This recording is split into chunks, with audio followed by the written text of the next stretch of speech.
আসসালামু আলাইকুম, কেমন আছেন সবাই? সবাইকে স্বাগত জানাই যারা কিচেন অ্যান্ড ব্লগ চ্যানেলে।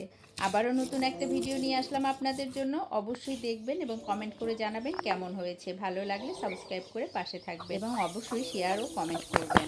তো এই ভিডিওর অংশটুকু ছিল ঈদের দিন সকালবেলার। তো শুরুতেই দেখছিলেন যে মশলা বাটা হচ্ছে। আসলে আমি চাচ্ছিলাম টাটকা মশলা দিয়ে রান্না করব, এই জন্য সকাল সকাল বাটতে দিয়েছি।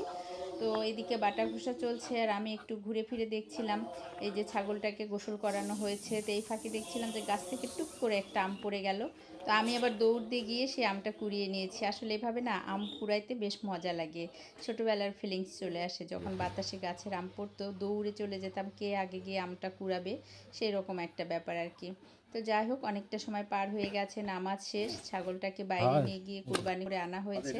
তো বাসার ভিতরে আম গাছের সঙ্গে বেঁধে এটাকে কাটাকুটি করা হচ্ছিল। আসলে গরু কাটতে হবে, এই জন্য ছাগলটাকে আগে কাটা হচ্ছে, যে ছাগলটা কেটে রেডি করে গরুটাকে কাটতে যাবে। গরুটা বাইরে কুরবানি হবে। তো দুঃখের বিষয় আমি না গরু কুরবানির সময় বা কাটাকুটির সময় যেতে পারিনি, সেটা আমার আর এক জায়ের বাসায় হচ্ছিল।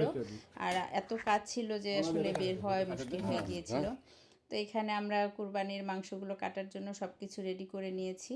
দুজন লোক নেওয়া হয়েছিল, তারা মাংসটাকে কেটে এখানে রেখেছে আর আমি তার সঙ্গে একটু সাহায্য করছিলাম। তো আমি আর এই যে সবুজ, এই ছেলেটার নাম, আমরা দুজনে মিলে আর কি খাসির মাংসটা কমপ্লিট করেছি। ও টুকরো করে দিয়েছে, আমি আবার প্রয়োজন মতো সেটাকে সাইজ করে কেটে নিয়েছি। আর আমার কিন্তু এই কাজটাতে ভীষণ আনন্দ লাগে। ছোটোবেলা থেকেই এরকম আমাদের বাসায় যখন কুরবানি হতো আমরা কিন্তু সবাই মিলে বসে যেতাম মাংস কাটার জন্য। তো মাংস কাটাকুটি শেষ, আমি কিন্তু অলরেডি রান্নাতেও চলে এসেছি। প্রথমে খাসির মাংসটা রেডি হয়েছে, তাই এটাকেই রান্না বসিয়ে দিলাম।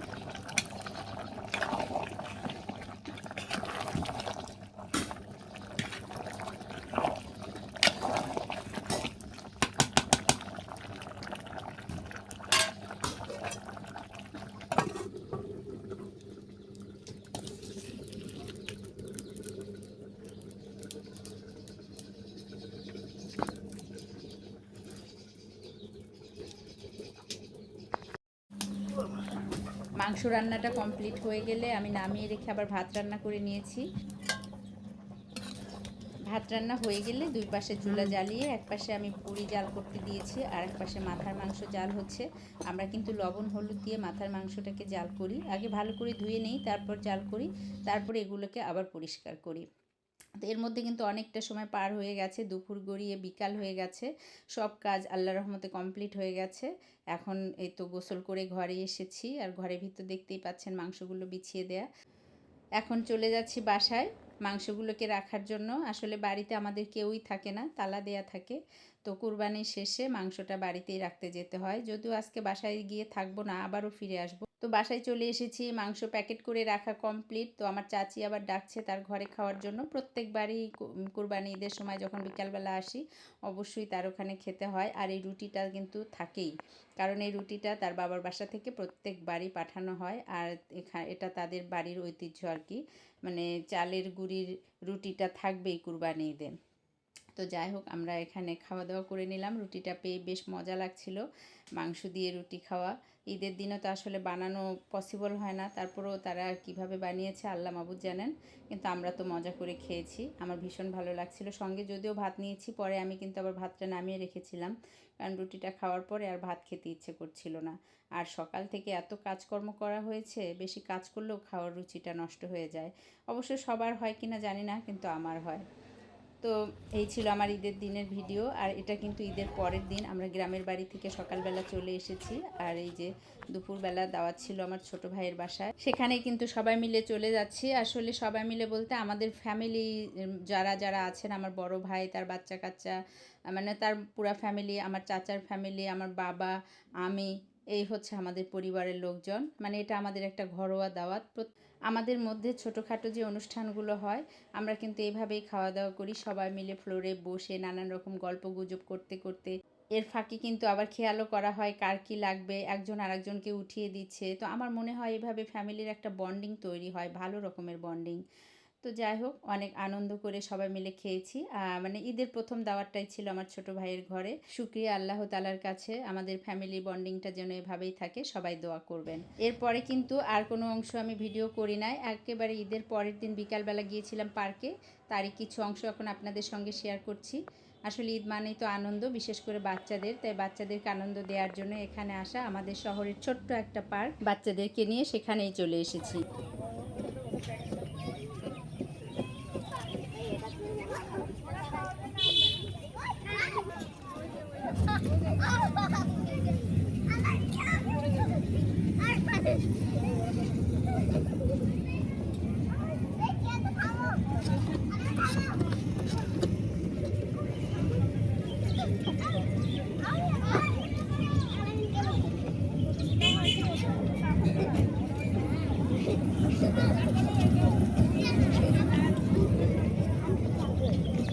যারা আয়ান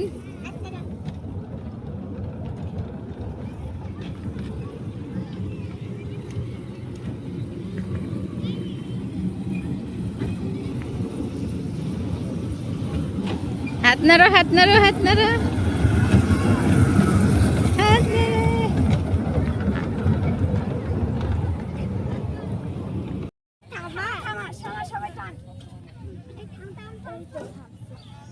কি মাথা ঘুরাইতেছে? এ-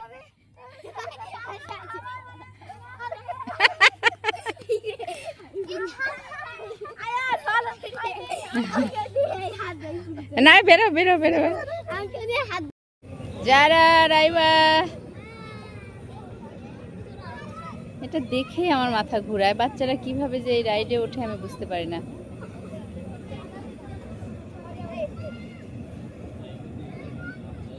এখানে যতগুলো রাইড আছে বাচ্চারা কিন্তু প্রত্যেকটাতেই উঠেছে, কিন্তু যাওয়ার আগে বলেছিল যে 2-1টাতে উঠবে, আরগুলোতে উঠবে না, শুধু ঘুরে ঘুরে দেখবে। কিন্তু আসার পরে আর কথা রাখতে পারেনি। তো যাই হোক, বাচ্চা মানুষ, ওরা ইচ্ছা প্রকাশ করেছে, আমরা পূরণ করে দিয়েছি। আর ওরা খুশি থাকলে তো আমরাও খুশি। তবে এই রাইডটাতে ভীষণ মজা হয়েছিল। আসলে আয়ান বাবুর ওয়েটটা একটু বেশি, সে কিছুতেই ব্যালেন্স রাখতে পারছিল না। প্রথম 2বার তো উঠেই ধপাস করে পড়ে গিয়েছে। ওদের সাথে কিন্তু আমরাও অনেক এনজয় করেছি। আর এই যে আয়ান বাবুর ওয়েট বেশি হওয়ার কারণে এই রাইডটাতে অনেক মজা হয়েছে, কারণ প্রথম 2বারও ধপাস করে পড়ে গিয়েছে। আর এই যে লাস্টবার উঠেছিল, এবারও কিন্তু ও এখানে এসে আর ব্যালেন্স রাখতে পারছিল না, আবারও ধপাস হয়েছে। দেখতেই পেলেন বাচ্চাদের কত আনন্দ, কত খুশি, তো আমরাও খুশি। তো যাই হোক, এই ছিল আমার ঈদের দিন থেকে ঈদের 3 দিন পর্যন্ত টুকিটাকি ভিডিওগুলো আমি একখানে করে আপনাদের সঙ্গে শেয়ার করলাম। তো কেমন লাগলো অবশ্যই কিন্তু জানাবেন। আর প্লিজ সবাই আমার চ্যানেলটাকে সাবস্ক্রাইব করবেন, লাইক করবেন, শেয়ার করবেন এবং কমেন্ট করে জানাবেন। আল্লাহ হাফেজ।